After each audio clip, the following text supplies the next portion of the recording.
Oh, hello. It's good to see you again. I suppose you're here for another story. I'm honestly surprised to see you here with everything going on, but that doesn't mean your company is any less welcome. I'm sorry I don't have a scary story for you today, but if you'd like, I'll read this memoir I found. Judging by the material of the paper and the condition of the binding, I'd say it was written in mid-14th century France. The writer of the story recalls, from first hand, a beautifully tragic story.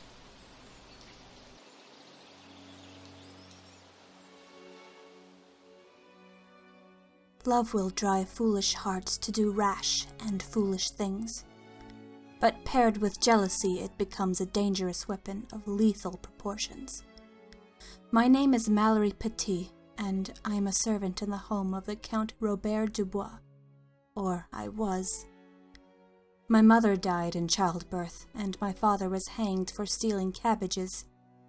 I became an orphaned beggar at only 4 years old. Count Robert took me in and took care of me under the condition that I should serve in his home. I learned that the Countess also died in childbirth. I suppose that's why the Count took pity on me. He was a good man, but I am ashamed to say that he too was a casualty of my foolish jealousy. Allow me to begin the story from start. Count Dubois had many servants that tended to the manor, but I was one of the few that interacted with the family directly. This included his daughter, Mademoiselle Estelle. The Count attended royal parties and gatherings of political matters. I thought nothing of his absence except that it allowed a bit of quiet in the home while he was away, if not for Estelle, of course. She always wanted to play games while her father was away. Hopscotch, queek, woodman's blind, that sort of thing. And I was usually the one she wanted to play with. Perhaps because I was only 2 years younger than her, and she saw me as the best playmate. She took me to the library once and tried to get me to read her a story. At the time, I did not know the reason why she looked so sad when I told her that I could not read, as servants were not permitted to learn. She ended up reading me stories and telling me about past events. Many apologies, I'm getting off topic. One evening, the Count hosted one of his parties at the manor. While the rest of the servants were busy attending a hall full of royals, I was given instruction to prepare Estelle to attend as the daughter of the host. We went through an array of dresses together, finally deciding on a cornflower one with gold trimmings. She took a black rose from a nearby vase and tucked it into my braid. With stars in her eyes, she stated that I looked so beautiful in black. After I helped her into her dress, I retreated downstairs to see to the guests, and I was ushered to grab the winemasons. As I emerged from the kitchens, I heard the royal entry announce the arrival of Augustus of Coventry, the Duke of England. My first thought when I heard this was, what is English royalty doing in France? Then I saw him. His feathered golden hair was like wheat. His eyes mirrored the storm of the sea, and the lines of his face were sculpted with more elegance than Notre Dame herself. And his posture was carried with such dignity. Visually, he was the perfect masculine specimen of a man. I overheard him speak to the Count when I went to fill their glasses. The Duke was commenting on his generosity for allowing them into his home, and thanking him for graciously allowing him to represent England to strengthen their foreign affairs. His voice moved like a symphony, and his French was perfect. Then when I tilted the mason to fill the Duke's cup, he looked me in the eyes and thanked me. He actually thanked me, his voice saturated with such sincerity. He even nodded his head in respect to me. Then his eyes turned to the rose in my hair and said that the color suited me. My heart grew wings that night, and if he had asked me, I would have flown. I watched him press his velvet lips to his cup and desperately wished it were me he would drink from. As the night went on and I kept the cups filled, I made sure to keep a special eye on the Duke. Eventually we shall make eye contact again, and he will surely understand that he and I are meant to be together. We did make eye contact again several times, but he did not respond besides the usual thank you. Surely he felt the spark too, but he was not letting it show in the company of the other royals. At one point I left the floor to tend to the kitchens, but when I came back he was speaking to the Mademoiselle Estelle. I did not understand them.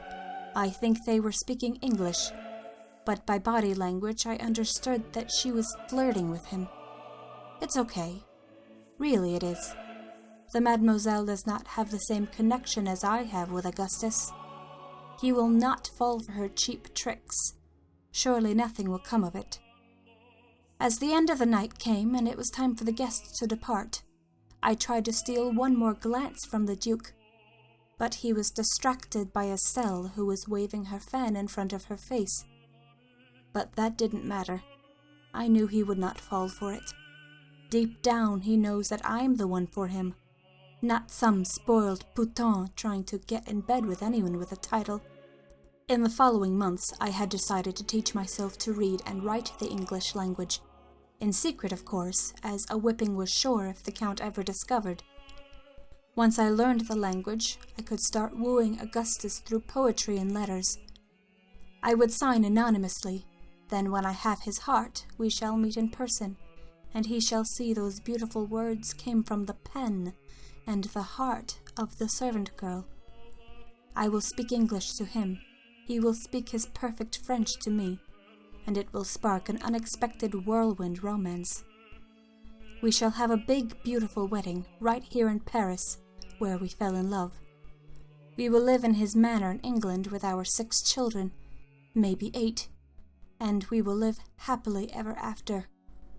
However, since I was busying myself with the chores and my secret studies, I almost didn't notice that Estelle had begun exchanging letters with someone with a peculiar seal I had not seen before.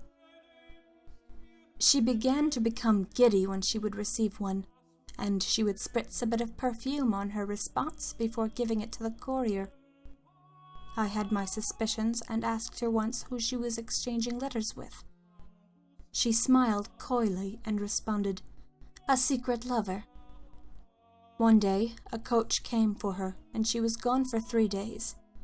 After that, she began receiving gifts including an ivory comb, a sapphire hairpin in the shape of a rose, and a painting of her. Finally, I was able to write my first letter, but the trouble was finding a way to seal it in wax without using the house seal. You would know where the letter came from if I used the house seal. As I was looking for something to seal it with, there was a knock on the front door. I quickly hid the letter in my bureau and went to answer. But when I opened it, who should be standing before me but Augustus? He smiled at me when he saw me, and my heart fluttered. I wanted so badly to confess my feelings to him in his native tongue. But before I could even open my mouth, he asked me if the Count was in, as he wished to have a private audience. I was a bit puzzled as I led him to the library and departed to get tea for the 2 of them, on Count Robert's instruction. But when I came back, I was horrified to hear the purpose of his visit with the Count. He had come to ask him for Estelle's hand in marriage. I was so shocked that I dropped the tray. I'll never forget the way they looked at me, or when the Count asked if I was well. I began cleaning up, but Count Robert said he would call another servant to clean it, and insisted I go lay down because of how pale I looked. I did not go to my chambers. I snuck into Estelle's room while she was engaged with her music lessons. I knew where she kept the letters from her secret lover, so I began rummaging through her collection. They were in English, but I could read them now. They were love letters from Augustus. He was her secret lover. To make matters worse, he was in the library right now with her father discussing marriage. I knew he would agree. In fact, he would be honored to give away his only daughter to a duke. I felt so defeated. That witch had put a spell on him, and now she had his heart. She had won. I ran to my bedroom and screamed into my pillow. I had never wished ill upon Estelle before then, but my hatred for her that day made me sick, and I wanted her to suffer. I wanted terrible things to happen to her. I shouted into my pillow that I would destroy all of Europe to see her dead. This is no small request you've made. A deep, booming voice made itself known to my ears, and I looked up from my pillow. Standing before me was a tall man dressed in black. Save for his face, every part of his body was covered in this dark, ominous cloth. His milky white eyes peered at me through a visor in the shape of a skull that covered his face. I would be a liar if I said his presence did not discomfort me. The scent of pestilence emanating off him swallowed the pleasant aroma of fresh sage, and my chamber felt like the coldest winter in his presence. I then realized this was no ordinary man that had come to me. This was death. He had an air of inherent sadness about him. Seeing him standing there filled me with contentment and fear. Like he had the answers to my problems, but he would not tell me how he planned to do so. The target of your affliction does not balance with your terms.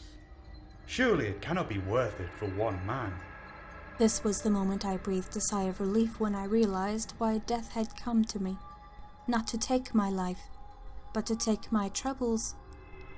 Somehow, my desire to see Estelle's cold and lifeless corpse had summoned death to my side, which meant I was his master.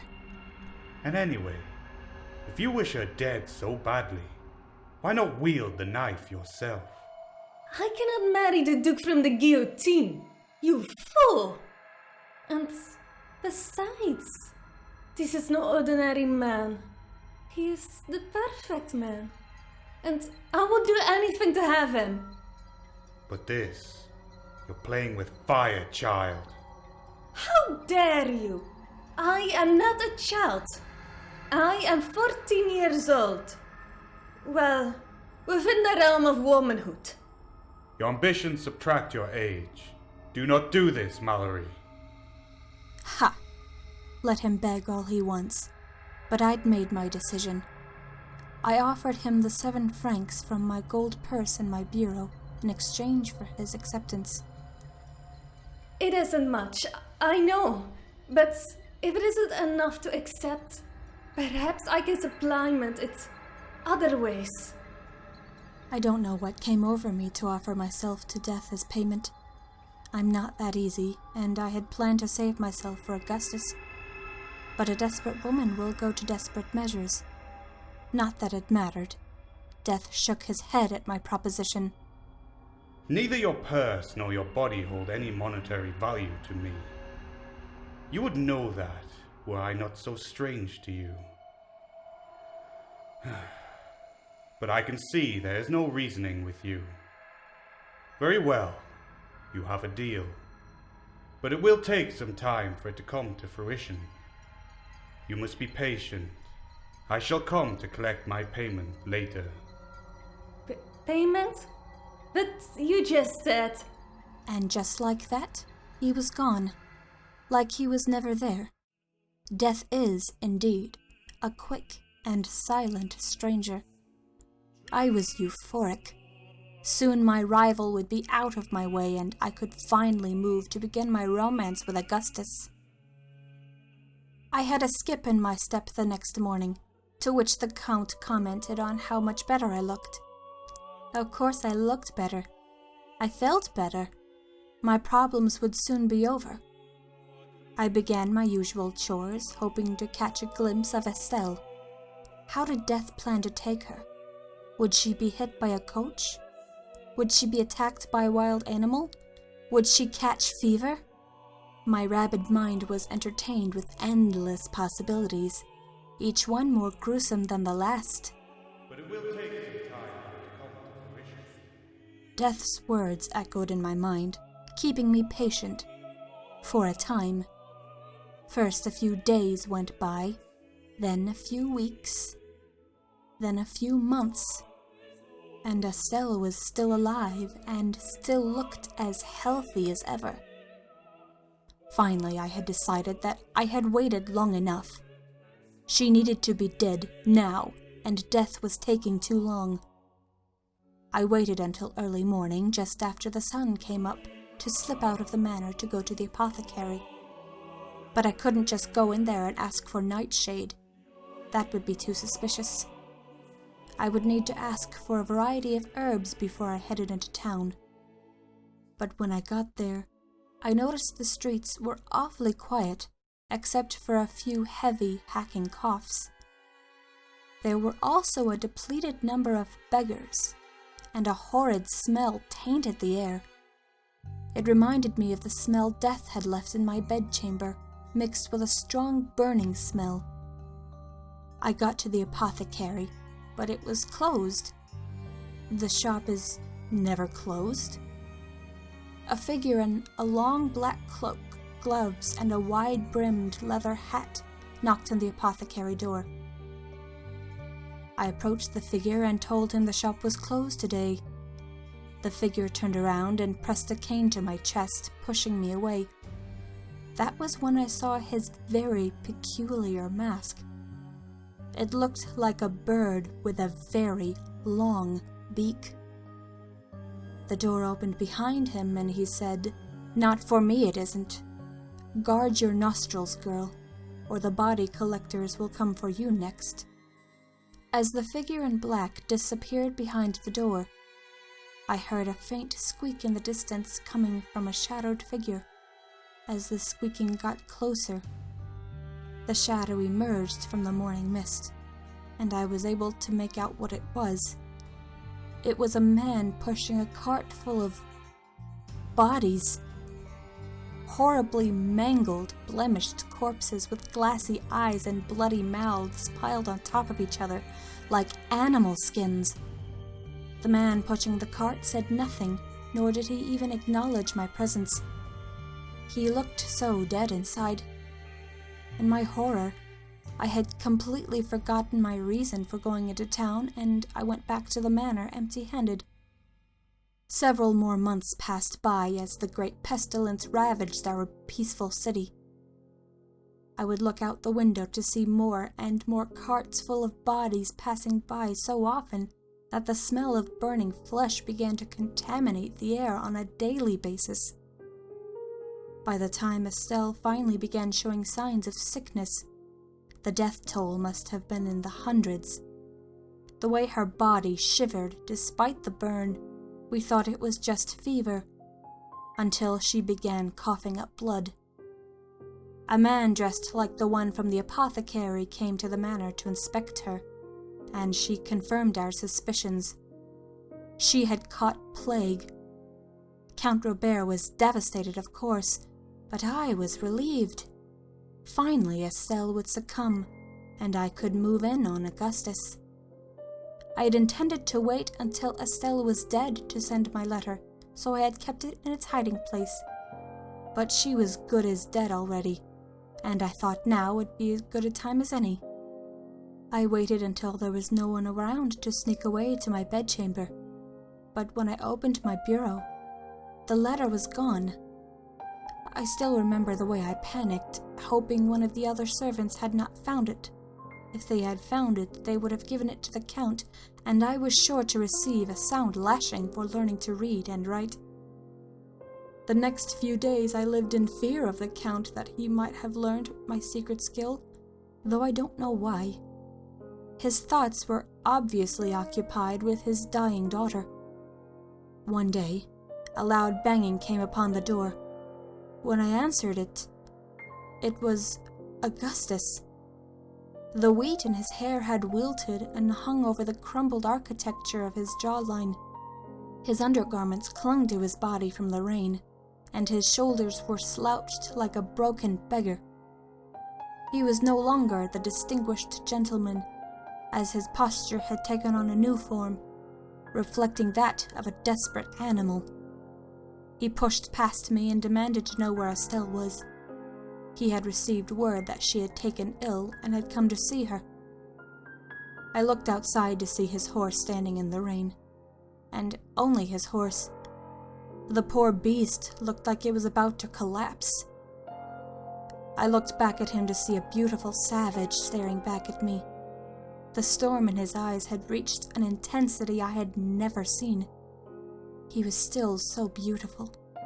I couldn't bear to see him suffer the same fate. I told him that she was sick in bed with plague and that he mustn't go to her. He started up the stairs as soon as I told him. I tried to stop him. By God, I tried to stop him. I pulled his arm, I blocked his path. The other servants tried to stop him as well, but he would not let any of us stand in his way. The Count was already standing outside of Estelle's bedchamber. He looked surprised to see Augustus. Count Robert was standing in his way, trying to convince him not to go in. He did not try as hard as the rest of us, I suppose because he saw the desperation in his eyes. Count Robert warned him that she was not as beautiful as she was, and allowed him passage.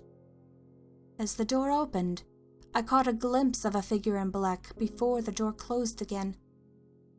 The lot of us held our breath as we waited outside the door.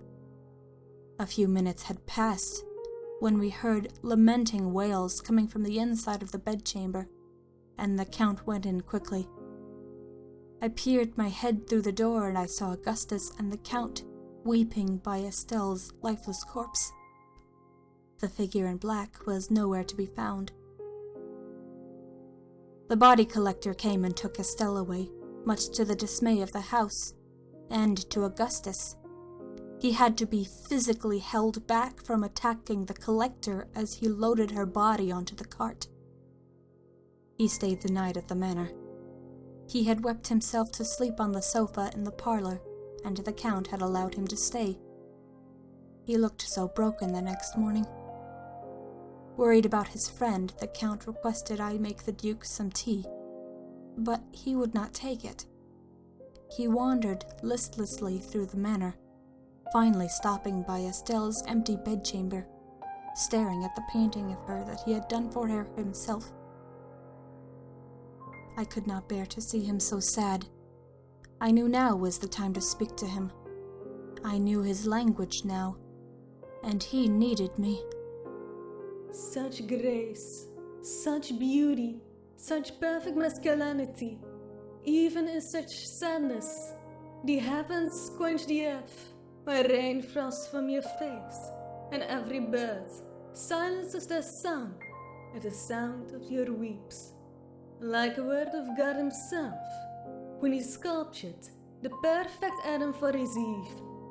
Surely, an angel cannot weep for long in the presence of his divine love. I reached to touch his hair, but before my fingers could brush that perfect field of wheat, he grabbed my wrist and looked at me with such fire in his eyes. Am I a prize to you, woman? Were you completely oblivious to my pain? Would you simply see this as an opportunity to win a broken man? You cannot have my heart. It died with Estelle. He gently loosened his grip on my hand, but his words held a vice on my heart. I felt so confused and so hurt, almost betrayed. The entire life I had envisioned for us began to crumble, and I just couldn't handle it. I don't understand. We shared a connection. We have so much in common. Everything I've done for you. I've risked my hide to learn your language for you. You ungrateful swine! I never asked you to. You were a piece of work. When you became the topic of conversation, Estelle always spoke of you with such tenderness. She loved you like a sister. And you have the gall to call me ungrateful? My only consolation is the knowledge that death claimed her before she knew of the fork in your tongue. And the only thing you and I have in common is that we are perfect strangers. Leave me. Leave me to grieve in the solitude of my short and lonely life, no longer worth living. Even now my cheek still stings from the memory of when he had struck me. I ran from the room to my own bedchamber, feeling defeated once more. Everything I had planned, everything I had done for his heart, it was all in vain. I threw myself upon the bed and buried my face into my pillow, practically drowning myself in my own salt tears. I felt the room go cold again, and I became so angry. You didn't even give him a fortnight to mourn before throwing yourself at him. What did you expect would happen? You knew! Despite everything! You knew he would not have me! I did. Then you have deceived me. Estelle's blood is on your hands. He struck me because of you. Everything that has inspired is your doing. If you were to recall, Mademoiselle, I tried to talk you out of it. I am simply your reluctant assassin. You cannot blame this on me. And what of the hundreds of innocent people who died before her? Are you implying that I'm accountable for them as well? They were collateral damage. You said you would destroy all of Europe to see her dead. That was the deal you insisted on making. I felt the heat leave my face as I realized what I had done, and I became horrified. I asked Death how many more he would take, but he said nothing.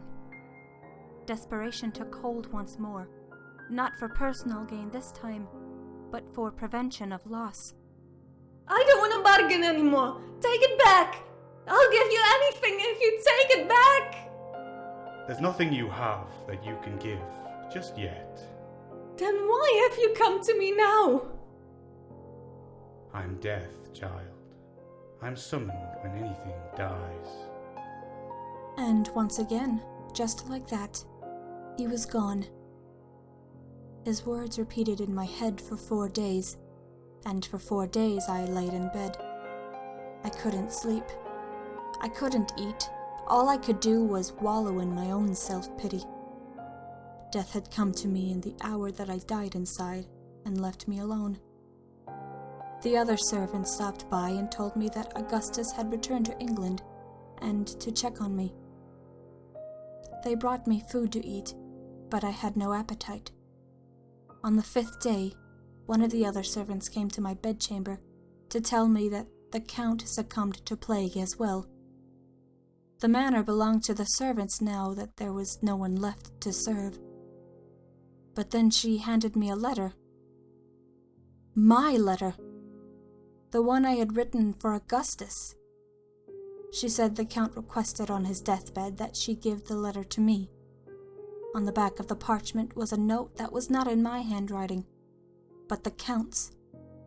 The note read, "I found this in your bureau.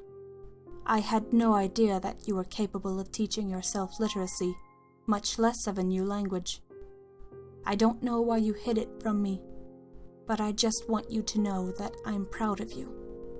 You were always like a second daughter to me, and I hope that you continue your education after I have passed. Au revoir, Fille." Daughter. He called me daughter. That was the moment I looked back at every moment in my life with the Count. It had been raining the day he plucked me off the streets. There was no covering for me to sit under, so I sat in the rain. He ordered his coach to stop when he saw me. I thought he had stopped to give me some food, or at least a few coins. He got out of his coach in the pouring rain to ask me where my parents were. I told him they were dead. He looked at me so sadly and put his coat over my head to protect me from the rain. He said, "Let's get you something to eat," and he led me to his coach. From that day on, with the exception of a formal education, he had made sure I wanted for nothing and showed me the same love as he did his own daughter. The Count was just as much a father to me as my own would have been had he been born into the same privilege. I was so foolish and ungrateful for everything he had done for me. I was so foolish to wish ill upon Estelle, the only sister I have ever known. Even now, the memory still shatters my heart all over again. I don't know who will find this memoir, but I hope it will reach the hands of someone who can teach this lesson after death has claimed me as well, for it appears I have also come down with plague. I know now what payment he referred to when I made the deal. The payment is my life, and I know he is coming soon to collect, for the room is growing cold again.